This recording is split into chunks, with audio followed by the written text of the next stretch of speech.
Praise the Lord. ദൈവം സർവശക്തൻ, ദൈവനാമം മഹത്വപ്പെടുമാറാകട്ടെ. 119 സങ്കീർത്തനം 99 വാക്യത്തിൽ ഇപ്രകാരം നാം വായിക്കുന്നു: നിന്റെ സാക്ഷ്യങ്ങൾ എന്റെ ധ്യാനമായിരിക്കൊണ്ട് എന്റെ സകല ഗുരുക്കന്മാരിലും ഞാൻ ബുദ്ധിമാനാകുന്നു. നമ്മുടെ സാക്ഷ്യങ്ങൾ ധ്യാനമാകുമ്പോൾ നാം ബുദ്ധിമാനായി തീരുന്നു.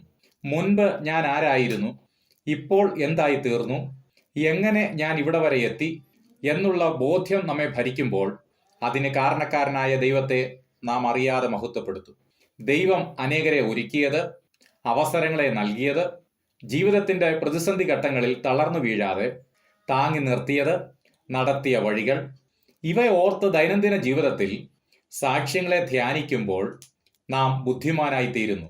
നിന്റെ സാക്ഷ്യങ്ങൾ എന്നേക്കും നീതിയുള്ളവ, ഞാൻ ജീവിച്ചിരിക്കേണ്ടതിന് എനിക്ക് ബുദ്ധി നൽകണമേ. സകല ബുദ്ധിയെയും കവിയുന്ന ദൈവസമാധാനം ഹൃദയത്തെയും നിലവുകളെയും ക്രിസ്തുയേശുവിങ്കൽ കാക്കും. ദൈവത്തിൻ്റെ സാക്ഷ്യങ്ങൾ ധ്യാനമായിരിക്കട്ടെ. സകല ഗുരുക്കന്മാരിലും ബുദ്ധിമാനായിരിക്കുക. ആമേൻ. ഈ വചനങ്ങളാൽ ദൈവം നമ്മെ ഏവരെയും അനുഗ്രഹിക്കുമാറാകട്ടെ.